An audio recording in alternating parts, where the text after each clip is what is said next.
ಜನಗಳು ಬೇರೆ ಬೇರೆ ಕಾರ್ಯಗಳಲ್ಲಿ ಅವರು ತಮ್ಮನ್ನು ತೊಡಗಿಸ್ಕೊಂಡು ದೇವರ ಭಕ್ತಿಯನ್ನು ಏನು ಮಾಡ್ತಾ ಇದ್ದಾರೆ ಅಂತ ಹೇಳಿದ್ರೆ ಅಸಡ್ಡೆ ಮಾಡ್ತಾ ಇದ್ದಾರೆ. ಸೊ ಜೀವಿತ ಕಾಲ ಬಹಳ ವೇಗವಾಗಿ ಹೋಗ್ತಾ ಇದೆ. ಸೊ ದಿನಗಳು ನೋಡಬೇಕಾದ್ರೆ ಬಹಳ ವೇಗವಾಗಿ ಹೋಗ್ತಾ ಇದೆ. ಆದರೆ ಜನಗಳನ್ನು ನೋಡಬೇಕಾದ್ರೆ ಇವು ಕೆಲ ವರ್ಷಗಳ ಹಿಂದೆ ನೋಡಬೇಕಾದ್ರೆ ಕೂಡಿ ಪ್ರಾರ್ಥಿಸುವಂಥ ಕುಟುಂಬಗಳು, ಕೂಡಿ ಪ್ರಾರ್ಥಿಸುವಂಥ ಸಹೋದರ ಅನ್ಯೋನ್ಯತೆ ಇರ್ಬೋದು, ಸತ್ಯವೇದದ ಅಧ್ಯಯನ ಇರ್ಬೋದು, ಕೂಟಗಳಿರ್ಬೋದು. ಅದೇ ಪ್ರಕಾರವಾಗಿ ಉಜ್ಜೀವನದ ಕೂಟಗಳಾಗಿರ್ಬೋದು, ಭಕ್ತಿ ಸಂಜೀವನದ ಕೂಟಗಳಾಗಿರ್ಬೋದು, ಫೆಲೋಶಿಪ್ ಕೂಟಗಳಾಗಿರ್ಬೋದು. ಈ ರೀತಿ ಅನೇಕ ಸಂಗತಿಗಳನ್ನು ನೋಡ್ತಾ ಇದ್ವಿ. ಆದರೆ ಈಗ ನೋಡಬೇಕಾದ್ರೆ ನೋಡ್ರಿ, ಮೀಟಿಂಗ್ಸ್ಗಳು ನೋಡಬೇಕಾದ್ರೆ ಮುಂಚೆ ನೋಡಬೇಕಾದ್ರೆ ಬ್ಯಾಂಗ್ಳೂರಲ್ಲಿ ನೋಡಬೇಕಾದ್ರೆ ಎವ್ರಿ ಮಂತ್ ಆಫ್ ಆನ್ ನೋಡಬೇಕಾದ್ರೆ ಆಗಾಗ ಮೀಟಿಂಗ್ಗಳು ಜರುಗ್ತಾ ಇತ್ತು. ಈಗ ನೋಡಿದ್ರೆ ಮೀಟಿಂಗ್ಸ್ಗಳು ಬಹಳ ರೇರ್ ಆಗ್ತಾ ಇದೆ, ಕಡಿಮೆ ಆಗ್ತಾ ಇದೆ. ನಾವು ನೋಡ್ತಾ ಇದ್ದೇವೆ ಯಾವ ರೀತಿಯಾಗಿ ದೇವರಿಗೂ ಸಹ ಸಮಯ ಕೊಡದ ರೀತಿಯಲ್ಲಿ, ವಾಕ್ಯವನ್ನು ಧ್ಯಾನ ಮಾಡದೇ ಇರುವಂಥ ರೀತಿಯಲ್ಲಿ, ಪ್ರಾರ್ಥಿಸುವುದಕ್ಕೆ ಸಮಯ ಕೊಡದ ರೀತಿಯಲ್ಲಿ, ಯಾವ ರೀತಿಯಾಗಿ ದೇವ ಭಯಭಕ್ತಿಯನ್ನು ಕಡಿಮೆ ಮಾಡಿದೆ ಅಂತೇಳಿ ನಾವು ನೋಡ್ಬೋದಾಗಿದೆ. ಕೆಲವ್ರು ಏನು ಮಾಡ್ತಾರೆ ಅಂತ ಹೇಳಿದ್ರೆ, ಇದು ಒಂದು ಗುಂಪಾದರೆ ಇನ್ನೊಂದು ಗುಂಪಿದೆ. ಅದು ಯಾವುದು ಅಂತ ಹೇಳಿದ್ರೆ ಗುಣಗುಟ್ಟುವಂಥ ಗುಂಪು. ಆ ಗುಣಗುಂಟೋದು ಯಾವ ರೀತಿಯಾಗಿ ಗುಣಗುಡ್ತಾರೆ ಅಂತ ನೋಡಬೇಕಾದ್ರೆ, ನಾನು ದೇವರಲ್ಲಿ ಭಯಭಕ್ತಿ ಇದ್ದಿದ್ದು ಏನು ಪ್ರಯೋಜನ ಆಯಿತು, ನನಗೇನು ಸಿಗಲಿಲ್ವಲ್ಲ, ನಾನು ಅಂದ್ಕೊಂಡಿದ್ದಾಗಲಿಲ್ವಲ್ಲ, ನಾನು ಅಂದ್ಕೊಂಡಿದ್ದಾಗಿಲ್ಲ, ನನಗಿನ್ನೂ ಜಯನೇ ಸಿಕ್ಕಿಲ್ಲ, ನನಗೆ ಆ ಕಾರ್ಯ ಆಗಿಲ್ಲ, ಈ ಕಾರ್ಯ ಆಗಿಲ್ಲ, ಜನಗಳು ನನ್ನನ್ನು ಹೀಯಾಳಿಸ್ತಾ ಇದ್ದಾರೆ, ಜನಗಳು ನನ್ನನ್ನು ಆಡ್ಕೊಳ್ತಾ ಇದ್ದಾರೆ, ಭಾರಿ ಭಯಭಕ್ತಿಯಿಂದ ಇದ್ದೆ, ಏನಾಗ್ಬಿಡ್ತು ನಿನ್ನ ಜೀವನದಲ್ಲಿ ಅಂಥೇಳಿ ಹೀಯಾಳಿಸುವಂಥ ಜನಗಳು ಸಹ ಇರ್ತಾರೆ. ಸೊ ಸಮಸ್ಯೆಗಳು ಎಷ್ಟೇ ದೊಡ್ಡದಾಗಿತ್ತು ಅಂತ ಹೇಳಿದ್ರು, ನೀವು ಯಾವ ಸಂಗತಿಗಳಲ್ಲಿ ಹಾದು ಹೋಗ್ತಿತ್ತು ಅಂತ ಹೇಳಿದ್ರು, ದೇವರ ವಾಕ್ಯ ಯಾವಾಗಲೂ ನಮ್ಮಗಳ ಜೀವಿತದಲ್ಲಿ ಕಾರ್ಯ ಮಾಡುವಂಥದ್ದಾಗಿದೆ. ಯಾವ ಸನ್ನಿವೇಶಗಳನ್ನು ಸಹ ಬದಲಾಯಿಸಬಲ್ಲಂಥದ್ದಾಗಿದೆ. ಎಷ್ಟೇ ಸಮಸ್ಯೆಗಳಿದ್ರೂ ಸರಿ, ಅದನ್ನು ನಿಭಾಯಿಸಲು, ಅದರಿಂದ ಹೊರಡೆ ಬರಲು ದೇವರ ವಾಕ್ಯ ಖಂಡಿತವಾಗಿ ನಿಮಗೆ ಸಹಾಯಕಾರಿಯಾಗಿರುವಂಥದ್ದಾಗಿರುವಂಥದ್ದು. ಅದಕ್ಕೆ ದೇವರ ವಾಕ್ಯ ಸ್ಪಷ್ಟವಾಗಿ ಹೇಳುತ್ತೆ, ದೇವಭಕ್ತಿಯು ಎಲ್ಲ ವಿಧದಲ್ಲಿ ಪ್ರಯೋಜನವಾಗಿರುವಂಥದ್ದು. ಅಂದರೆ ನೀವು ದೇವರಲ್ಲಿ ಭಯಭಕ್ತಿಯಿಂದ ಇರೋದಾದರೆ ಅದು ಒಂದಲ್ಲ ಎರಡಲ್ಲ, 1 2 3 ಅಲ್ಲ, ಎಲ್ಲ ಅಂತ ಇದೆ. ಎಲ್ಲ ಅಂತ ಹೇಳಬೇಕಾದ್ರೆ ನಿಮ್ಮ ಯಾವುದೇ ಸಂಗತಿಗಳು ತಗೊಳ್ಬೋದು. ಹೇಳಿದ್ರಲ್ಲ, ನನಗೆ ಇನ್ನು ಯಾಕೆ ಕೆಲಸ ಆಗಿಲ್ಲ, ನಾನು ಅಂದ್ಕೊಂಡಿದ್ದು ಯಾಕೆ ಆಗಿಲ್ಲ, ಈ ರೀತಿಯಾಗಿ ನಿಮ್ಮ ಮನೆಗಳು ಇರ್ಬೋದು, ನಿಮ್ಮ ಕುಟುಂಬಗಳ ವಿಷಯಗಳಿರ್ಬೋದು, ಯಾವುದೇ ಸಂಗತಿಗಳಾದರೂ ಸರಿ, ನಿಮ್ಮ ಸಮಸ್ಯೆಗಳು ಯಾವುದೇ ಇದ್ರೂ ಸರಿ. ಸೊ ದೇವರು ಹೇಳ್ತಾರೆ, ನೀವು ದೇವಭಕ್ತಿ ನಿಮ್ಮಲ್ಲಿ ಇರೋದಾದರೆ ಅದು ಎಲ್ಲ ವಿಧದಲ್ಲಿಯೂ ಪ್ರಯೋಜನಕರವಾಗಿರುವಂಥದ್ದು. Praise God. ಅಂದರೆ ಇದು ಖಂಡಿತವಾಗಿ ಉಪಯೋಗವಾಗುವಂಥದ್ದಾಗಿದೆ, ಇದು ಯೂಸ್ ಆಗುವಂಥದ್ದಾಗಿದೆ ಅಂತೇಳಿ ದೇವರ ವಾಕ್ಯದಲ್ಲಿ ಸ್ಪಷ್ಟವಾಗಿ ಬರೆದಿದೆ. ಇದು ಯಾವ ರೀತಿಯೆಲ್ಲ ಕಾರ್ಯ ಮಾಡುತ್ತೆ ಅಂತೇಳಿ ನಾವು ಒಂದೊಂದಾಗಿ ನೀವು ದೇವರ ವಾಕ್ಯದ ಆಧಾರದಲ್ಲಿ ನಿಮಗೆ ತೋರಿಸ್ಕೊಡ್ತೀವಿ. ಇದು ಎಲ್ಲ ವಿಧದಲ್ಲಿ ಪ್ರಯೋಜನಕಾರದ ಒಂದು ಪಾರ್ಟು. ಎರಡನೇ ಪಾರ್ಟ್ ನೋಡಬೇಕಾದ್ರೆ ಅದಕ್ಕೆ ಈಹ ಅಂತ ಹೇಳಬೇಕಾದ್ರೆ ಈ ಲೋಕದಲ್ಲಿ ಪರಲೋಕದಲ್ಲಿಯೂ ಜೀವ ವಾಗ್ದಾನ ಉಂಟಂದರೆ ಇಲ್ಲಿಗೂ ಸಹ ಅಲ್ಲಿಗೂ ಸಹ ಅದು ಅಪ್ಲೈ ಆಗುವಂಥದ್ದಾಗಿದೆ. ಸೊ ಇದರ ಅರ್ಥ ಈ ಲೋಕದಲ್ಲಿ ನಾವು ಏನು ಇಲ್ಲದೆ ಇರ್ಬೇಕಂತಲ್ಲ, ಇಲ್ಲ. ಹಾಗಾದರೆ ಭಯಭಕ್ತಿಯಿಂದ ಇದೇನು ಪ್ರಯೋಜನ ಆಯಿತು ಅಂತಲ್ಲ, ಇಲ್ಲ. ಭಯಭಕ್ತಿಯಿಂದ ಅದು ಯಾವ ರೀತಿ ಪ್ರಯೋಜನಕರವಾಗುವಂಥದ್ದಾಗಿದೆ ಅನ್ನೋದನ್ನು ನಾನು ನಿಮಗೆ ತೋರಿಸ್ಕೊಡು. ದೇವರ ವಾಕ್ಯದ ಆಧಾರದಲ್ಲಿ ನಿಮಗೆ ಅದನ್ನು ಪ್ರೂವ್ ಮಾಡಿಕೊಡು. ದೇವರ ಭಯಭಕ್ತಿಯನ್ನು ನಾವು ಯಾವಾಗಲೂ ಬಿಟ್ಟು ಬಿಡಬಾರ್ದು. ನೋಡ್ರಿ, ನಿಮಗೆ ಸೋಲಿರ್ಬೋದು, ನಿಮ್ಮ ಸಂಗತಿಗಳು ಈಗ ಕಾಣಿಸ್ತಾ ಇರ್ಬೋದು, ಅಂದರೆ ನಿಮಗೆ ನಡೀತಾ ಇಲ್ಲ ಅನಿಸ್ಬೋದು. ಹಾಲೆಲೂಯ. ಸನ್ನಿವೇಶಗಳು ನಿಮಗೆ ಅಹಿತಕರವಾಗಿರುವಂಥದ್ದಾಗಿರ್ಬೋದು, ನಿಮಗೆ ನೋಡಬೇಕಾದ್ರೆ ವಿರೋಧತೆಗಳು ಕಂಡು ಬರ್ಬೋದು, ನಿಮ್ಮ ಸಮಸ್ಯೆಗಳು ಹೆಚ್ಚಾಗಿರ್ಬೋದು. ಆದ್ರೂ ನೀನು ದೇವರನ್ನು ಪ್ರೀತಿಸುವುದರಲ್ಲಿ ಹಿಂದೆ ಬೀಳಬೇಡ. ದೇವರನ್ನು ಪ್ರೀತಿ ಮಾಡೋದ್ರಲ್ಲಿ ನೀನು ಯಾವುದೇ ಕಾರಣಕ್ಕೂ ಹಿಂದೆ ಬೀಳಬೇಡ. ನೋಡ್ರಿ, ದೇವರ ಭಯಭಕ್ತಿ ಇದು ನಿಮಗೆ ಶ್ರೇಷ್ಠವಾದಂಥ ಆದಾಯವನ್ನು ಕೊಡುವಂಥದ್ದಾಗಿದೆ. ಎಲ್ಲಿ ಇಹದಲ್ಲೂ ಪರದಲ್ಲೂ ಎಲ್ಲ ಕಡೆಯೂ ಇದು ನಿಮಗೆ ಪ್ರಯೋಜನಕರವಾಗಿರುವಂಥದ್ದು, ನಿಮಗೆ ಆದಾಯವನ್ನು ತರುವಂಥದ್ದಾಗಿದೆ, ಅಂದರೆ ಬೆನಿಫಿಟ್ ಅನ್ನು ಕೊಡುವಂಥದ್ದಾಗಿದೆ. ಈ ಲೋಕದಲ್ಲಿ ಅನೇಕ ಕಂಪನಿಗಳು, ಸ್ಟಾಕ್ ಅಂಡ್ ಶೇರ್ಸ್ ಇರ್ಬೋದು, ಬೇರೆ ಬೇರೆ ಸಂಗತಿಗಳಿರ್ಬೋದು, ಈಗ ನಾನು ಇನ್ವೆಸ್ಟ್ಮೆಂಟ್ ಮಾಡಿದ್ರೆ ಎಷ್ಟು ಲಾಭ ಬರುತ್ತೆ, ಏನಾಗುತ್ತೆ ಅಂತೇಳಿ ಎಲ್ಲವನ್ನು ಕ್ಯಾಲ್ಕುಲೇಟೆಡ್ ಆಗಿ ಮಾಡ್ತಾರೆ. ಒಬ್ಬ ವ್ಯಕ್ತಿಯನ್ನು ಜಾಬಿಗೆ ತೊಗೊಂಡ್ರೆ ಅವನಿಂದ ಏನು ಉಪಯೋಗ ಆಗುತ್ತೆ ಅಂತೇಳಿ ಆಲೋಚನೆ ಮಾಡಿ ತೆಗೆದುಕೊಳ್ತಾರೆ. ಅಂದರೆ ಇವರಿಂದ ಯಾವ ರೀತಿಯಾಗಿ ನನಗೆ ಬೆನಿಫಿಟ್ ಆಗುತ್ತೆ ಅಂತೇಳಿ. ಸೊ ಈ ರೀತಿಯಾಗಿ ಮನುಷ್ಯರೇ ಆಲೋಚನೆ ಮಾಡಬೇಕಾದ್ರೆ, ಆದರೆ ದೇವರಲ್ಲಿ ನಾವು ಭಯಭಕ್ತಿ ಇರೋದಾದರೆ ಇದಕ್ಕಿಂತ ಹೆಚ್ಚಾದ ಆದಾಯವನ್ನು, ಬೆನಿಫಿಟನ್ನು ನಮಗೆ ತರುವಂಥದ್ದಾಗಿದೆ. ಈ ಲೋಕದಲ್ಲಿರ್ಬೋದು, ಪರಲೋಕದಲ್ಲಿ, ಇದು ಎರಡು ನಮಗೆ ಆದಾಯವನ್ನು ಉಂಟು ಮಾಡುವಂಥದ್ದು, ಬೆನಿಫಿಟ್ ನಮ್ಮನ್ನು ಖಂಡಿತವಾಗಿ ಬೆನಿಫಿಟ್ ನಮಗೆ ಕೊಡುವಂಥದ್ದಾಗಿದೆ. ಅನೇಕರು ತಪ್ಪಾಗಿ ನೆನೆಸ್ತಾರೆ. ಏನು ಅಂತ ಹೇಳಿದ್ರೆ, ದೈವಭಕ್ತಿ ಆಶ್ರಯ ಮಾಡ್ಕೊಂತು ಅಂತ ಹೇಳಿದ್ರೆ ಇದು ಅಲ್ಲಿ ಮಾತ್ರ ಉಪಯೋಗ ಆಗುತ್ತೆ, ನಾವು ಅಲ್ಲೋಗಿ ಮಾತ್ರ ಸಂತೋಷ ಆಗಿರ್ಬೋದು, ಇಲ್ಲಿ ನಮಗೇನು ಪ್ರಯೋಜನ ಆಗೋದಿಲ್ಲ. ಇಲ್ಲಿ ನಾವು ದೇವ ಭಯಭಕ್ತಿ ತೋರಿಸ್ತು ಅಂತ ಹೇಳಿದ್ರೆ ನಮಗೆ ಹೀಯಾಳಿಸ್ಬೋದು, ಏನು ಮಾಡ್ತು ಅಂತ ಹೇಳಿದ್ರು ನಾವು ಇದ್ರ ಸಹಿಸ್ಕೊಂಡು ಹೋಗಬೇಕು, ಇಲ್ಲಿ ಏನು ಉಪಯೋಗ ಆಗಲ್ಲ, ಆ ಪರಲೋಕಕ್ಕೆ ಮಾತ್ರ ಉಪಯೋಗ ಆಗುತ್ತೆ ಅಂತೇಳಿ ಹೇಳೋವಂಥವ್ರಿದ್ದಾರೆ. ಅದಕ್ಕೆ ದೇವರ ವಾಕ್ಯ ಸ್ಪಷ್ಟವಾಗಿ ಹೇಳುತ್ತೆ, ಇಹ ಪರ ಅಂತ ಇದೆ. ಅಂದರೆ ನೀವಿರುವಂಥ ಕಾಲಘಟ್ಟಗಳಲ್ಲಿ, ನೀವಿರುವಂಥ ಭೂಲೋಕದ ಯಾತ್ರೆಯಲ್ಲಿ ಇದು ಫಲದಾಯಕವಾಗುವಂಥದ್ದಾಗಿದೆ, ಉಪಯೋಗವಾಗುವಂಥದ್ದಾಗಿದೆ ಅಂತೇಳಿ ಸ್ಪಷ್ಟವಾಗಿ ಬರ್ತಿದೆ. ಅದಕ್ಕೋಸ್ಕರ ನಾವು ದೇವರ ವಾಕ್ಯಗಳನ್ನು ಧ್ಯಾನ ಮಾಡಬೇಕು. ದೇವರ ವಾಕ್ಯಗಳನ್ನು ಏನು ಹೇಳುತ್ತೆ ಅಂತೇಳಿ ನಾವು ಧ್ಯಾನ ಮಾಡಿ ನೋಡುವಾಗ ಅದು ನಮಗೆ ಅರ್ಥವಾಗುವಂಥದ್ದಾಗಿದೆ. ಅದಕ್ಕೋಸ್ಕರನೇ ಅಪೊಸ್ತಲ ಪೌಲರು ತಿಮೋತಿಯನ್ನು ಬಲಪಡಿಸಲು, ಯವನಸ್ಥನಾದ ಸೇವಕನಾದ ತಿಮೋತಿಯನ್ನು ಬಲಪಡಿಸಲು ಅವರು ಈ ಮಾತುಗಳನ್ನು ಬರೆದಿದ್ದಾರೆ. ಯಾಕಂತೇಳಿದ್ರೆ, ನಿಮ್ಮ ರೀತಿಯಲ್ಲಿ ಆಗಿನ ಕಾಲದಲ್ಲೂ ಜನಗಳಿದ್ದರು, ಆಗಿನ ಕಾಲದಲ್ಲೂ ವಿರೋಧತೆ ಇತ್ತು, ಆಗಿನ ಕಾಲದಲ್ಲೂ ಎದುರಾಗಿರ್ತಿತ್ತು. ಲೋಕದ ಜನಗಳನ್ನು ನೋಡಬೇಕಾದ್ರೆ ಬೇರೆ ಬೇರೆ ರೀತಿಯ ಜನಗಳನ್ನು ಸಂಧಿಸಬೇಕಾಗಿತ್ತು, ಬೇರೆ ಬೇರೆ ಸಮಸ್ಯೆಗಳಲ್ಲಿ ಹಾದು ಹೋಗಬೇಕಾಗಿತ್ತು. ಆದರೆ ಪೌಲನು ತಿಮೋತಿಯನನ್ನು ಸೋಲೋದಕ್ಕೆ ಬಿಡಲಿಲ್ಲ, ಮನಸ್ಸು ಸೋತೋಗೋದಕ್ಕೆ ಬಿಡಲಿಲ್ಲ, ಬಲಪಡಿಸಿ ಈ ವಾಕ್ಯಗಳನ್ನು ಬರೆಯೋದನ್ನು ನೋಡ್ತಾ ಇದ್ದೇವೆ. ನೋಡ್ರಿ, ಅನೇಕ ನೀವು ನೋಡಬೇಕಾದ್ರೆ ಜನರೇಷನ್ ಟು ಜನರೇಷನ್ ನೋಡಬೇಕಾದ್ರೆ ನಿಮಗೆ ಒಂದು ವಿಷಯನ ಹೇಳಕ್ಕೆ ಬಯಸ್ತೇವೆ. ನಾವು 2-3 ತಲೆಮಾರುಗಳಿಂದ ದೇವರಲ್ಲಿ ಭಯಭಕ್ತಿ ಇರುವಂಥ ಕ್ರೈಸ್ತ ಕುಟುಂಬಗಳು, ಅವರು ಯಾವ ರೀತಿಯಾಗಿ ದೇವರು ಅವರನ್ನು ಯಾವ ರೀತಿಯಾಗಿ ಇಟ್ಟಿದ್ದಾರೆ ಅನ್ನೋದನ್ನು ನಾವು ನೋಡಬಹುದಾಗಿದೆ. ಅದೇ ಪ್ರಕಾರವಾಗಿ ಇನ್ನೊಂದು ಕಡೆ ನೋಡಬೇಕಾದ್ರೆ, ಇನ್ನೊಂದು ಭಾಗದಲ್ಲಿ ನೋಡಬೇಕಾದ್ರೆ, ದೇವರಲ್ಲಿ ಭಯಭಕ್ತಿ ಇಲ್ಲದೆ ದುರ್ಮಾರ್ಗರಾಗಿ ಇಷ್ಟ ಬಂದ ರೀತಿಯಲ್ಲಿ ಜೀವಿಸಿ ಅವರು ಹಾಳಾಗದಲ್ಲದೆ ತಮ್ಮ ಮಕ್ಕಳು ಸಹ ಹಾಳಾಗಿ ಅವರ ಜೀವಿತಗಳು ನಾಶಪಡಿಸ್ಕೊಳ್ಳೋದನ್ನು ಸಹ ನಾವು ನೋಡ್ತಾ ಇದ್ದೇವೆ. ಇದು ವ್ಯತ್ಯಾಸವನ್ನು ತರುವಂಥದ್ದಾಗಿದೆ. ಅಂದರೆ ಯಾವ ರೀತಿಯಾಗಿ ದೇವರಲ್ಲಿ ಭಯಭಕ್ತಿ ಇರುವಂಥ ಕುಟುಂಬಗಳು ಯಾವ ರೀತಿಯಾಗಿ ಬೆಳೀತಾ ಇದೆ, ಅದೇ ಪ್ರಕಾರವಾಗಿ ದೇವರಲ್ಲಿ ಭಯಭಕ್ತಿ ಇಲ್ಲದಂಥ ಕುಟುಂಬ, ಅವರ ತಂದೆ, ನನಗೆ ಒಂದು ಫ್ಯಾಮಿಲಿ ಗೊತ್ತಿದೆ, ತಂದೆ ಕುಡಿದು ಆ ಮನುಷ್ಯ ಹೋಗಿದ್ದಾನೆ, ಅವ್ರ ಮಗನೂ ಅಷ್ಟೇ ಕುಡಿಯೋಕ್ಕೆ ಕೂತ್ಕೊಳ್ತು ಅಂತ ಹೇಳಿದ್ರೆ ಅವ್ರಿಗೆ ಲಿಮಿಟ್ ಇಲ್ಲ, ಅವ್ರು ತಡೆತಿರಿ ಬೀಳಬೇಕು, ಅಲ್ಲಿ ತನಕ ಅವರು ನಿಲ್ಲಿಸೋದಿಲ್ಲ. ಆ ರೀತಿ ಜನರೇಷನ್ ಟು ಜನರೇಷನ್ ದೇವರ ವಾಗ್ದಾನ ಹೇಳುವಂಥ ತಂದೆಗಳ ದೋಷಫಲನ 3-4 ತಲೆಮಾರುಗಳ ಬರ ಮಾಡ್ತೀನಿ. ದೇವರಲ್ಲಿ ಭಯಭಕ್ತಿರುವ 1000 ತಲೆಗಳವರೆಗೆ ದೇವರು ದಯ ತೋರಿಸುವಂಥ ದೇವರಾಗಿದ್ದಾರೆ. 1000 ತಲೆ ಅಂತ ಹೇಳ್ಬೇಕಾದ್ರೆ 1000 ಜನರೇಷನ್ ಅಂತೇಳಿ, ಎಷ್ಟು ಜನರೇಷನ್ ಆದರೂ ಗೊತ್ತಿಲ್ಲ, ಆದರೆ ದೇವರು ದಯ ತೋರಿಸುವಂಥ ದೇವರು. This will makes the difference. ಯಾವ ರೀತಿಯಾಗಿ ದೇವರಲ್ಲಿ ಭಯಭಕ್ತಿ ಇರುವಂಥ ಕುಟುಂಬಗಳಲ್ಲಿರುವಂಥವ್ರು, ಅವರ ತಂದೆ ತಾಯಿಗಳು ಭಯಭಕ್ತಿ ಇರೋದಾದರೆ, ಅವರ ತಂದೆ ತಾಯಿಗಳು ಭಯಭಕ್ತಿ ಖಂಡಿತವಾಗಿ ಅದು ಭಯಭಕ್ತಿಯುಳ್ಳ ಕುಟುಂಬಕ್ಕೆ ದೇವರು ಏನೆಲ್ಲ ಮಾಡ್ತಾರೆ ಅಂತೇಳಿ ನಾನು ನಮಗೆ ನೆಕ್ಸ್ಟ್ ವಾಕ್ಯಗಳು ಬರುವಾಗ ನಿಮಗೆ ಅರ್ಥ ಮಾಡಿಸ್ತೀವಿ. This will makes the difference.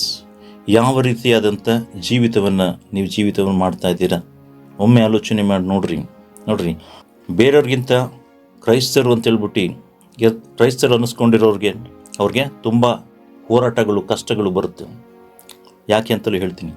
ಯಾಕಂದರೆ ದೇವರು ಅವರನ್ನು ಸರಿಪಡಿಸೋದಕ್ಕೆ ಅನೇಕ ಕಷ್ಟಗಳಲ್ಲಿ ಹಾದು ಹೋಗಾಗೆ ಮಾಡ್ತಾರೆ. ಅನೇಕ ಏನು ಮಾಡ್ತಾರೆ ಅಂತ ಹೇಳಿದ್ರೆ ಆಪ್ಷನ್ಸ್ಗಳನ್ನ ಕೊಡ್ತಾರೆ. ಅನೇಕ ವಿಧವಾದಲ್ಲಿ ದೇವ್ರು ಏನು ಮಾಡ್ತಾರೆ, ಅವ್ರ ತಿದ್ದೋದಕ್ಕೆ ನೋಡ್ತಾರೆ. ಆದರೆ ಏನು ಮಾಡ್ತಾರೆ ಅಂತ ಹೇಳಿದ್ರೆ ಅವ್ರ ಕೈಗೆ ಸಿಗೋದಿಲ್ಲ. ದೇವರು ಏನೇ ಮಾಡ್ತು ಅಂತ ಹೇಳಿದ್ರೆ ಸಿಗಲ್ಲ ಅಂತ ಹೇಳಿದ್ರೆ ಎಷ್ಟೋ ಆಪ್ಷನ್ಸ್ಗಳನ್ನ ಕೊಡ್ತಾರೆ, ಎಷ್ಟು ಚಾಯ್ಸ್ಗಳನ್ನ ಕೊಡ್ತಾರೆ.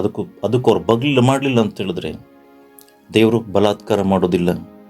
ದೇವರು ನಿಮ್ಮನ್ನು ಹೆದರಿಸಿ ಬೆದರಿಸಿ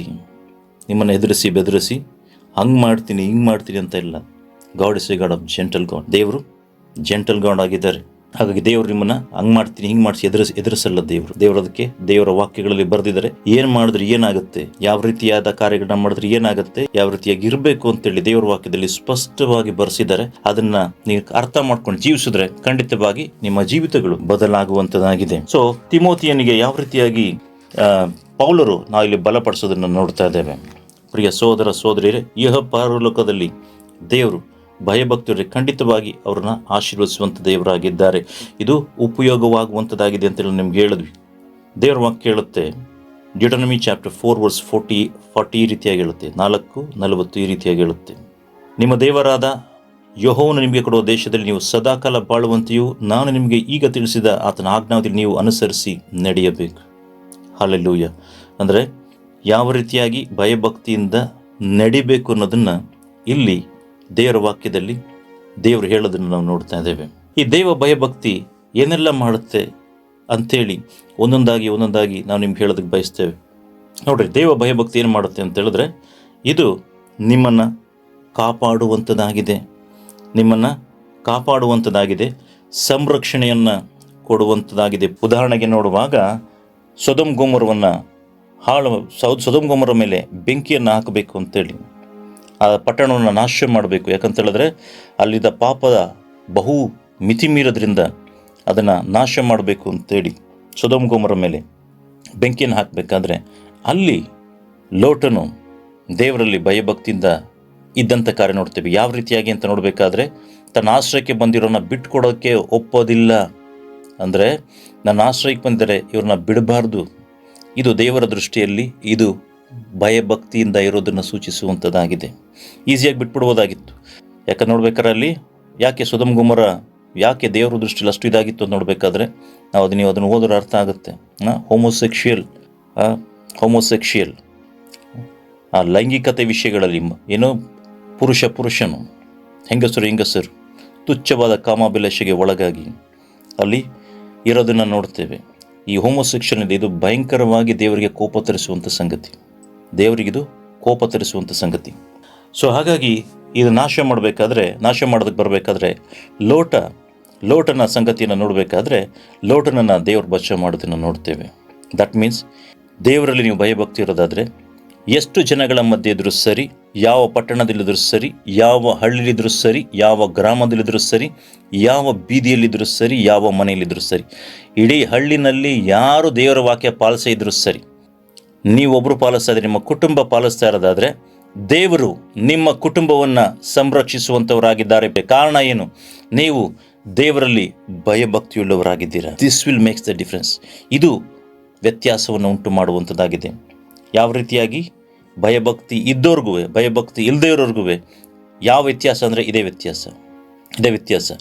ನೋಡ್ರಿ, ಯಾವಾಗಲೂ ಕಲ್ಲು ಮಣ್ಣು ಇದೆಯಲ್ಲ, ಕಲ್ಲು ಮಣ್ಣು ಬೇರೆ ಸಂಗತಿಗಳನ್ನು ಪ್ರಯೋಜನ ಬರಲ್ಲ ತೆಗೆದು ಏನು ಮಾಡ್ತಾರೆ, ಆಚೆ ಹಾಕ್ತಾರೆ. ಅದೇ ಚಿನ್ನ ಬೆಳ್ಳಿ ಏನಾರು ಇತ್ತು ಅಂದರೆ ಅದನ್ನು ಆಚೆ ಹಾಕಲ್ಲ, ಒಳಗಡೆ ಇಟ್ಕೊಳ್ತಾರೆ.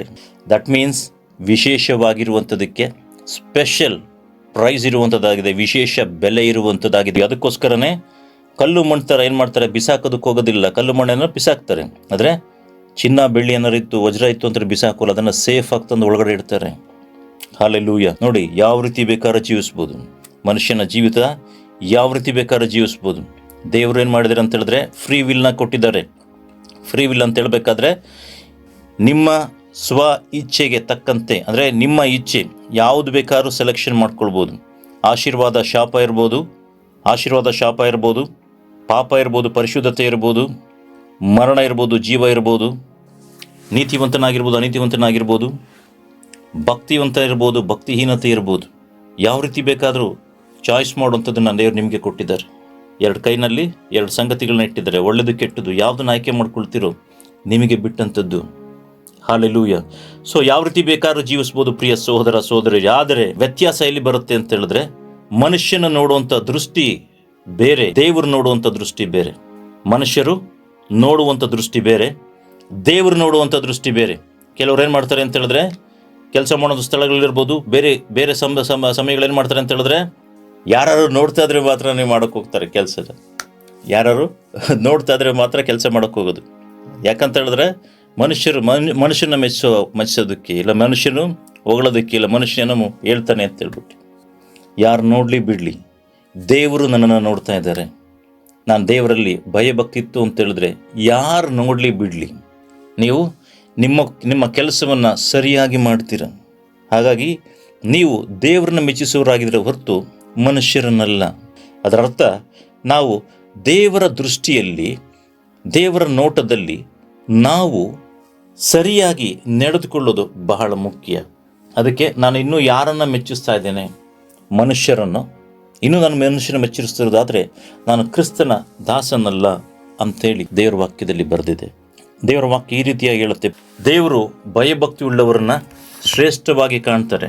ಕನಿಷ್ಠವಾಗಿ ಕಾಣಿಸ್ಬೋದು, ಆದರೆ ದೇವರ ದೃಷ್ಟಿಯಲ್ಲಿ ಅವರು ಶ್ರೇಷ್ಠವಾಗಿ ಕಾಣಿಸಲ್ಪಟ್ಟ. ಕೀರ್ತನೆಗಳ ಪುಸ್ತಕ 1ನೇ ಅಧ್ಯಾಯ 3ನೇ ವಾಕ್ಯ ಈ ರೀತಿಯಾಗಿ ಬರೆದಿದೆ, ಅವರು ನೀರಿನ ಕಾಲುವೆಗಳ ಬಳಿ ಬೆಳೆದಿರುವ ಮರದ ಹಾಗಿರುವರು, ತಕ್ಕ ಕಾಲದಲ್ಲಿ ಫಲ ಕೊಡುತ್ತಾರೆ, ಅದರ ಎಲೆಗಳು ಸಹ ಉದುರಿ ಹೋಗೋದಿಲ್ಲ, ಅದರಂತೆ ಅವನ ಕಾರ್ಯವೆಲ್ಲ ಸಫಲವಾಗುತ್ತದೆ ಅಂತೇಳಿ ದೇವರ ವಾಕ್ಯದಲ್ಲಿ ಬರ್ತಿದೆ. ಅಂದರೆ ಯಾವ ರೀತಿಯಾಗಿ ಭಯಭಕ್ತಿಯುಳ್ಳ ಮನುಷ್ಯನನ್ನು ದೇವರು ಇಟ್ಟಿರ್ತಾರೆ ಅನ್ನೋದಕ್ಕೆ ಒಂದು ಸಣ್ಣ ಎಕ್ಸಾಂಪಲ್ ಆಗಿ ಇಲ್ಲಿ ಬರೆದಿದ್ದಾರೆ. ಅವನು ಯಾವ ರೀತಿಯಾಗಿರ್ತಂತೆ?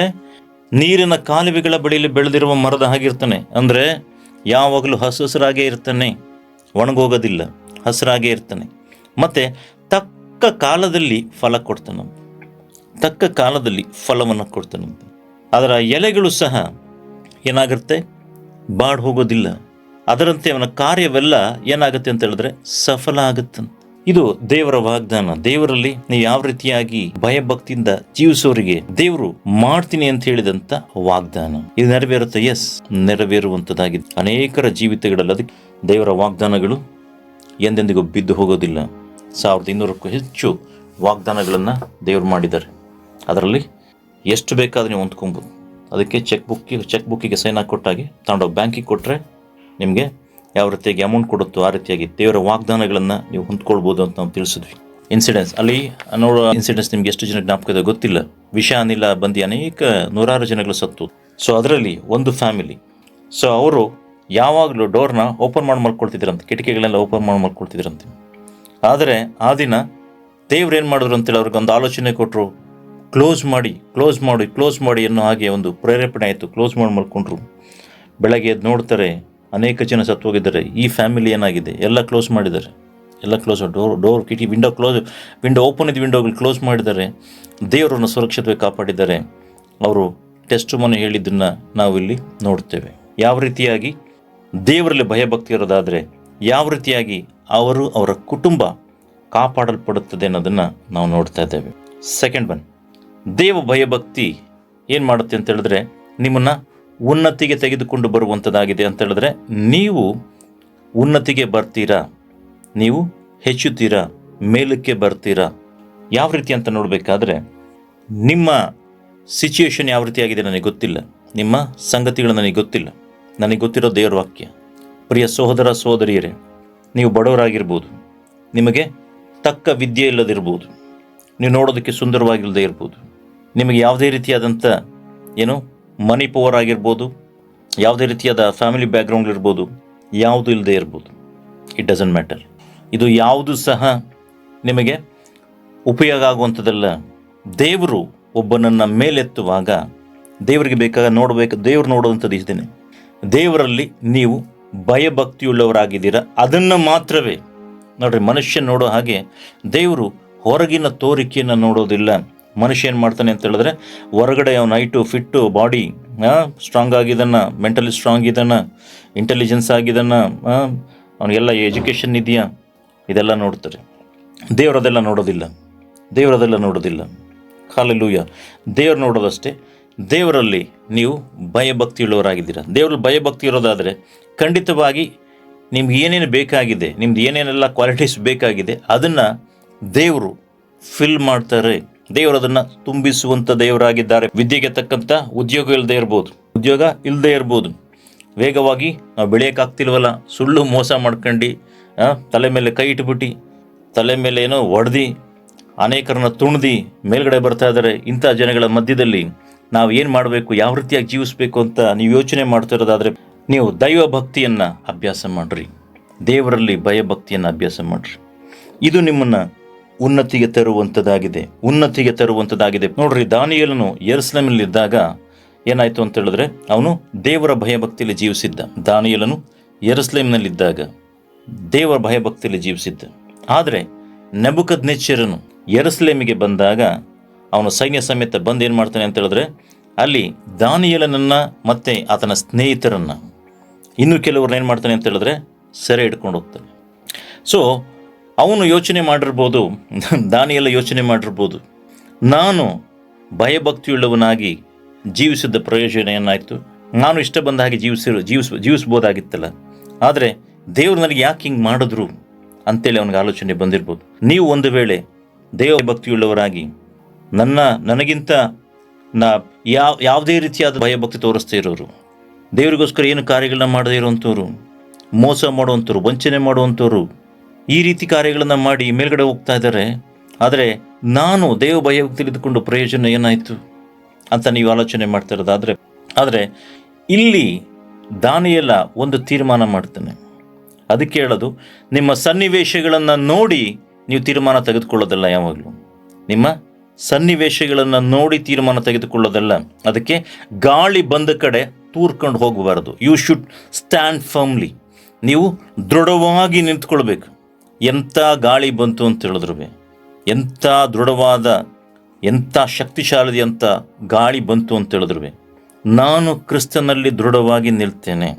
ನನ್ನ ಬೇರುಗಳು ತೂರ್ಕೊಂಡು ಹೋಗೋ ಬೇರುಗಳಲ್ಲ, ಭೂಮಿಯ ಒಳಗಡೆ ಆಳವಾಗಿ, ಆಲದ ಮರದ ಬೇರುಗಳ ರೀತಿಯಲ್ಲಿ ಆಳವಾಗಿ ಬೇರೂರ್ಕೊಂಡು ನೆಲವನ್ನು ಗಟ್ಟಿಯಾಗಿ ಕಚ್ಚಿಕೊಂಡಿರೋ ರೀತಿಯಲ್ಲಿ ನಾನು ಕ್ರಿಸ್ತನಲ್ಲಿ ದೃಢವಾಗಿ ನಿಲ್ಲುವಂಥ ಮರವಾಗಿದ್ದೇನೆ, ದೃಢವಾಗಿ ನಿಲ್ಲುವಂಥ ವ್ಯಕ್ತಿಯಾಗಿದ್ದೇನೆ. ಇದು ಕ್ವಾಲಿಫಿಕೇಷನ್ ದೇವರ ದೃಷ್ಟಿಯಲ್ಲಿ, ಮನುಷ್ಯನ ದೃಷ್ಟಿಯಲ್ಲ. ಇದನ್ನು ನೀವು ಮಾಡುವಾಗ, ಇದನ್ನು ನೀವು ಆಚರಿಸುವಾಗ, ಇದನ್ನು ಹಿಂಬಾಲಿಸುವಾಗ ಖಂಡಿತವಾಗಿ ದೇವರು ಏನು ಮಾಡಬೇಕು ಅಂತಿರ್ತಾರೋ ಅದನ್ನು ಮಾಡ್ತಾರೆ, ನೆರವೇರಿಸ್ತಾರೆ. ಅದಕ್ಕೆ ಹೇಳೋದು, ನೀವು ಯಾವುದೇ ಜನಗಳ ಮಧ್ಯೆ ಇರ್ರಿ, ಯಾವುದೇ ಅವಿಶ್ವಾಸಿಗಳಿರ್ಬೋದು, ಎಲ್ಲೇ ಇರ್ರಿ, ಇಟ್ ಡಸಂಟ್ ಮ್ಯಾಟರ್. ನೀವು ಓದುವಂಥ ಸ್ಥಳಗಳಿರ್ಬೋದು, ಕಾಲೇಜುಗಳಲ್ಲಿರ್ಬೋದು, ಕೆಲಸ ಮಾಡುವಂಥ ಸ್ಥಳಗಳಿರ್ಬೋದು, ಯಾವುದೇ ಸ್ಥಳಗಳಾದರೂ ಸರಿ, ನಿಮ್ಮನ್ನು ನೀವು ಬಿಟ್ಟು ಕೊಡಬೇಡ್ರಿ. ಅಲೆಗಳು ಬರೋ ರೀತಿಯಲ್ಲಿ ಆ ಕಡೆ ಈ ಕಡೆ ನೀವೇನು ಮಾಡಿರ್ಬೇಡ್ರಿ, ಹೋಗಬೇಡ್ರಿ. ಗಾಳಿ ಯಾವ ಕಡೆ ಬರುತ್ತೋ ಆ ಕಡೆ ತೂರ್ಕೊಳ್ಳೋದಕ್ಕೆ ಹೋಗಬೇಡ್ರಿ. ನಿಮ್ಮ ಸ್ಟ್ಯಾಂಡ್ ಏನಿದೆ ಫರ್ಮ್ ಆಗಿರಬೇಕು. ನಾನು ದೃಢವಾಗಿ ನಿಂತಿರ್ತೇನೆ. ಸನ್ನಿವೇಶಗಳು ವ್ಯತ್ಯಾಸ ಆಗ್ಬೋದು, ಏನು ಬೇಕಾದ್ರೂ ಆಗ್ಬೋದು. ಸನ್ನಿವೇಶಗಳು ಯಾವ ರೀತಿ ಬೇಕಾದ್ರೂ ಆಗ್ಬೋದು. ನೀವು ಅಂದ್ಕೊಂಡ ರೀತಿಯಲ್ಲಿ ಅಲ್ಲ, ಅನಾನುಕೂಲಕರವಾದ ಇರ್ಬೋದು. ಆದರೆ ನಾನು ದೃಢವಾಗಿ ನಿಂತಿರ್ತೇನೆ. ಇದೇ ತೀರ್ಮಾನವನ್ನು ದಾನಿಯೇಲ ಮಾಡಿತ್ತು. ಎಲ್ಲಿ? ನೆಬೂಕದ್ನೆಚ್ಚರನು ಬಂದು ಅವನನ್ನು ಹಿಡ್ಕೊಂಡೋದಾಗ. ಅಂದರೆ ಈ ಬಾಬಿಲನ್ನು ನೋಡಬೇಕಾದ್ರೆ ಇಲ್ಲಿ ಅನೇಕ ಕಾರ್ಯಗಳು ನೋಡ್ತೇವೆ. ಇಂಥ ಜನಗಳ ಮಧ್ಯದಲ್ಲಿ, ಇಂಥವರ ಮಧ್ಯದಲ್ಲಿ ದೃಢವಾಗಿ ದಾನಿಯೇಲ ದೈವಭಕ್ತಿಯಲ್ಲಿ ಜೀವಿಸಲು ತೀರ್ಮಾನ ಮಾಡ್ತಾನೆ. ಮೊದಲನೇದಾಗಿ ನೋಡಬೇಕಾದ್ರೆ ಯಾವ ರೀತಿ ತೀರ್ಮಾನಗಳು ಅಂತ ನೋಡಬೇಕಾದ್ರೆ, ರಾಜನ ಭೋಜನ ಪದಾರ್ಥಗಳನ್ನು, ದ್ರಾಕ್ಷಾರಸವನ್ನು ಕುಡಿದು ತನ್ನನ್ನು ಅಶುದ್ಧ ಮಾಡಿಕೊಳ್ಳಬಾರ್ದೆಂದು ತನ್ನನ್ನು ಕಾಪಾಡಿಕೊಳ್ಳಲು ತೀರ್ಮಾನಿಸಿದನು. ಅದಕ್ಕೆ ನೋಡ್ರಿ, ತೀರ್ಮಾನಗಳಲ್ಲಿ ಎಷ್ಟು ಬಲ ಇರುವಂಥದ್ದಾಗಿದೆ. ತೀರ್ಮಾನಗಳನ್ನು ದೇವರು ಯಾವ ರೀತಿಯಾಗಿ ನೋಡ್ತಾನೆ, ನಾವು ಇದ್ರ ಬಗ್ಗೆ ನಿಮ್ಗೊಂದ್ಸರಿ, ತೀರ್ಮಾನಗಳು ಬಹಳ ಮುಖ್ಯ. ಡಿಸಿಷನ್, ನಾನು 3D ಬಗ್ಗೆ ಹೇಳಿದ್ದೆ, DDD ಬಗ್ಗೆ ಹೇಳಿದ್ದೆ, ಅದರಲ್ಲಿ ಒಂದು ಟಿ, ಡಿಸಿಷನ್. ನಿಮ್ಮ ತೀರ್ಮಾನಗಳು ದೇವರು ಕಾರ್ಯ ಮಾಡುವಂಥ ದೇವರಾಗಿದ್ದಾರೆ. ಸೊ ಹಾಗಾಗಿ ನಿಮ್ಮ ತೀರ್ಮಾನಗಳನ್ನು ಬಿಟ್ಟು ಬಿಡಬೇಡ್ರಿ. ನೀವೆಲ್ಲೇ ಇರಿ, ನಿಮ್ಮ ನೆಂಟರ ಮನೆಗೆ ಹೋಗಿರಿ, ನೀವು ಕೆಲಸ ಮಾಡೋ ಸ್ಥಳಗಳಲ್ಲಿರಿ, ಎಲ್ಲೇ ಇರಿ. ಆದರೆ ದೇವರಲ್ಲಿ ಭಯಭಕ್ತಿ ಏನಿದೆ ಅದನ್ನು ಬಿಟ್ಕೊಡ್ಬೇಡಿ. ಎಷ್ಟು ಜನ ನೀವು ಒಬ್ಬರೇ ಇರ್ಬೋದು, 100 ಜನಗಳ ಮಧ್ಯೆ, 1000 ಜನಗಳ ಮಧ್ಯೆ ನೀವು ಒಬ್ಬರೇ ಆದ್ರೂ ಬಿಟ್ಟು ಬೇಡ್ಬೇಡ್ರಿ, ಗಿವ್ ಅಪ್ ಮಾಡಬೇಡ್ರಿ. ನಿಮ್ಮ ಸ್ಟ್ಯಾಂಡ್ ಏನಿದೆ ಫರ್ಮ್ ಆಗಿರಿ. ಅನೇಕರು ಏನು ಮಾಡ್ತಾರೆ ಅಂತ ಹೇಳಿದ್ರೆ, ಬೇಜಾರು ಮಾಡ್ಕೊಳ್ತಾರೆ ಅಂತ ಹೇಳ್ಬಿಟ್ಟು ಅಲ್ಲೋಗ್ಬಿಟ್ಟು ನನಗೆ ಅದು ಮಾಡಿ ಬಂದೆ, ನಾನು ಏನು ಮಾಡಿದ್ರು ಅಂತ ಹೇಳೋದಕ್ಕೆ ಇಷ್ಟ ಇಲ್ಲ, ಅದು ಅಂಡರ್ಸ್ಟುಡ್. ಅವ್ರು ಬೇಜಾರು ಮಾಡ್ತಾರೆ ಅಂತ ಹೇಳ್ಬಿಟ್ಟು ನಾನು ಮಾಡಿದೆ ಬ್ರದರ್, ಅವ್ರು ಬೇಜಾರು ಮಾಡಿದ್ರು ಅಂತ ಹೇಳ್ಬಿಟ್ಟು ನಾನು ಹೋಗ್ಬಿಟ್ಟೆ ಬ್ರದರ್ ಅಂತ ಹೇಳಿದ್ರೆ ಒಪ್ಕೊಳ್ಳೋದಕ್ಕಾಗೋದಿಲ್ಲ. ಇದನ್ನು ನಾವು ಅಕ್ಸೆಪ್ಟ್ ಮಾಡೋದಕ್ಕಾಗೋದಿಲ್ಲ. ಯಾಕಂತ ಹೇಳಿದ್ರೆ ತೀರ್ಮಾನಗಳು ಅಂತ ಹೇಳ್ಬೇಕಾದ್ರೆ ಅದು ಫರ್ಮ್ ಆಗಿರಬೇಕು. ಯಾರಿಗೆ ನೋವಾಗ್ಬೋದು ನೋಡ್ರಿ, ನಿಮ್ಮ ತೀರ್ಮಾನಗಳಿಂದ ನೋವಾಗ್ಬೋದು, ಬೇಸರ ಆಗ್ಬೋದು, ಅನೇಕರು ನಿಮಗೆ ಎದುರು ಬರ್ಬೋದು. ಒಂದು ಸಾರಿ ಮಾಡಿದ್ರೆ ಏನಾಗ್ಬಿಡುತ್ತೆ, ಬಾರಿ ಮಾಡು ಅಂತೇಳ್ಬಿಟ್ಟು ನಿಮಗೆ ಒತ್ತಾಯ ಮಾಡ್ಬೋದು. ಆದರೆ ನಿಮ್ಮ ತೀರ್ಮಾನಗಳಲ್ಲಿ ಒಂದು ಸಾರಿ ಬಿದ್ದೋದ್ರೆ ಮತ್ತೆ ಮತ್ತೆ ಬಿದ್ದು ಎಡುವ ಕಾಲ ಮತ್ತೆ ಎಡುತ್ತೆ ಅಂತಾರೆ, ಮತ್ತೆ ಮತ್ತೆ ಬಿದ್ದು ಹೋಗ್ಬೋದು. ಅದಕ್ಕೇನು ಏನು ಮಾಡಬೇಕು ಅಂತ ಹೇಳಿದ್ರೆ, ನಿಮ್ಮ ತೀರ್ಮಾನಗಳಲ್ಲಿ ದೃಢವಾಗಿರಬೇಕು. ಅದಕ್ಕೆ ಒಂದು ಸಾರಿ ನೋ ಅಂತ ಹೇಳಿದ್ರೆ ನೋ, ಮುಗೀತು. ಒಂದು ಸಾರಿ ನೋ ಅಂದರೆ ಮುಗೀತು. No that's all. ಅದಕ್ಕೆ ಯಾವುದೇ ರೀತಿಯಾದಂಥ ಅಡಿಷನ್ಗಳನ್ನ ಸೇರಿಸೋದಕ್ಕೆ ಹೋಗ್ಬಾರ್ದು. ಬರಲ್ಲ ಅಂದರೆ ಬರಲ್ಲ, ಮುಗೀತು. ಅವರೇನೇ ಮಾಡಿದ್ರು ಬರಲ್ಲ. ಯಾವ ರೀತಿಯಾದಂಥ ತೀರ್ಮಾನಗಳನ್ನು ನೀವು ಫಾಲೋ ಮಾಡ್ತೀರಿ ನನಗೆ ಗೊತ್ತಿಲ್ಲ. ಇದುವರೆಗೂ ಈ ತೀರ್ಮಾನಗಳನ್ನು ನೀವು ಮಾಡಿಲ್ಲ ಅಂತ ಅಟ್ಲೀಸ್ಟ್ ಈಗಾರು ಮಾಡಿರಿ. ಇಷ್ಟು ವರ್ಷಗಳು ವ್ಯರ್ಥ ದಿನಗಳು ಹೋಯ್ತು ಅಂತೇಳಿ ಬಿಟ್ಬಿಡ್ರಿ. ಇನ್ನು ಮುಂದೆನಾದರೂ ನಾನು ತೀರ್ಮಾನಗಳೊಂದಿಗೆ ಜೀವಿಸ್ತೇನೆ ಅಂತೇಳಿ ದೃಢವಾಗಿ ತೀರ್ಮಾನ ಮಾಡಿಕೊಂಡು ಜೀವಿಸೋದಕ್ಕೆ ಶುರು ಮಾಡಿರಿ. ಶುರು ಮಾಡಿದಾಗ ನಾನು ಹೇಳ್ತೀನಿ ನಿಮಗೆ, ನಿಮ್ಮ ತೀರ್ಮಾನಗಳು ಶುರು ಮಾಡಿದಾಗ ಖಂಡಿತವಾಗಿ ನಿಮಗೆ ಒಳ್ಳೆಯದಾಗಿ ಕಾಣಿಸೋದಿಲ್ಲ. ಹೋರಾಟಗಳು ಬರುತ್ತೆ, ನಿಂದನೆಗಳು ಬರುತ್ತೆ, ಅವಮಾನಗಳು ಬರುವಂಥದ್ದಾಗಿದೆ. ನಿಮ್ಮನ್ನು ನೆಂಟರುಗಳು ದೂರ ಮಾಡ್ಬೋದು, ಬಂಧುಗಳು ದೂರ ಮಾಡ್ಬೋದು. ಆದರೆ ನಿನ್ನನ್ನು ಉಂಟು ಮಾಡಿದಂಥ ಹಲ್ಲೆಲೂಯಾ ನಿನ್ನ ದೇವರು ನಿನ್ನ ಜೊತೆಗಿದ್ದುಕೊಂಡು, ನಿನ್ನ ಪಕ್ಷ ಇದ್ದುಕೊಂಡು ನಿನಗಾಗಿ ಕಾರ್ಯ ಮಾಡ್ತಾರೆ. This will makes the difference. ಇದು ವ್ಯತ್ಯಾಸವನ್ನು ಉಂಟು ಮಾಡುವಂಥದ್ದಾಗಿದೆ. ನೋಡ್ರಿ, ಸಮಸ್ಯೆಗಳು ಬರುವಾಗ, ಕಷ್ಟಗಳು ಬರುವಾಗ ಮನುಷ್ಯ ಒಂಟಿ ಆಗ್ತಾನೆ. ಅವನ ಜೊತೆ ಯಾರೂ ಸಹ ಬರೋದಿಲ್ಲ. ನಿಮ್ಮ ಸುತ್ತ 1000 ಜನಗಳಿರ್ಬೋದು. ನಿಮಗೆ ಪ್ರಾಬ್ಲಮ್ ಅಂತ ಹೇಳಿದ್ರೆ ಎಲ್ಲ ಎಸ್ಕೇಪ್ ಆಗ್ತಾರೆ, ಓಡೋಗ್ಬಿಡ್ತಾರೆ, ಯಾರೂ ಬರೋದಿಲ್ಲ. ಹಾಗಾಗಿ ನಿಮ್ಮ ಸಮಸ್ಯೆಗಳನ್ನು, ನಿಮ್ಮ ಹೋರಾಟಗಳನ್ನು, ನಿಮ್ಮ ದುಃಖಗಳ ಮಧ್ಯದಲ್ಲಿ ದೇವರು ಮಾತ್ರವೇ ನಿಮ್ಮ ಜೊತೆಗೆ ನಿಲ್ತಾರೆ. ನಿಮ್ಗೆ ಏನು ಬೇಕು ಅಂತ ನಿರ್ಧಾರ ಮಾಡೋದು ನಿಮಗೆ ಬಿಟ್ಟಿದ್ದು. ಮನುಷ್ಯರನ್ನು ನೋಡಿ ಜೀವಿಸ್ತೀನಿ, ಮನುಷ್ಯರಿಗೋಸ್ಕರ ಜೀವಿಸ್ತೀನಿ ಅಂತ ಹೇಳಿದ್ರೆ ವ್ಯರ್ಥವಾದ ಜೀವಿತ. ಸಮಸ್ತವು ವ್ಯರ್ಥ ಅಂತ ಪ್ರಸಂಗಿ ಎಕ್ಲೇಷಿಯನ್ಸಲ್ಲಿ ಹೇಳುತ್ತೆ. ವ್ಯರ್ಥವೇ ವ್ಯರ್ಥ, ಸಮಸ್ತವು ವ್ಯರ್ಥ. ಹಾಗಾದರೆ ವ್ಯರ್ಥವಾದ ಜೀವಿತವನ್ನು ಮಾಡ್ತಾ ಇದ್ದೀರಾ ಅಂತೇಳಿ ದೇವರ ವಾಕ್ಯ ಹೇಳುತ್ತೆ. ಎಕ್ಲೇಷಿಯನ್ಸ್ ಚಾಪ್ಟರ್ 8:12 ಈ ರೀತಿಯಾಗಿ ಹೇಳುತ್ತೆ, ಪಾಪಿಯು 100 ಸಲ ಅಧರ್ಮ ಮಾಡಿ ಬಹುಕಾಲ ಬದುಕಿದರು. ಒಂದ್ಸರಿ ಅಲ್ಲ, 100 ಸಲ ಅಧರ್ಮ ಮಾಡಿ ಬಹುಕಾಲ ಬದುಕಿದರು. ದೇವರ ಮುಂದೆ ಹೆದರಿ ಆತನಲ್ಲಿ ಭಯಭಕ್ತಿಯುಳ್ಳವರಿಗೆ ಮೇಲೆ ಆಗುವುದೆಂದು ಬರಲೇನು. Praise God.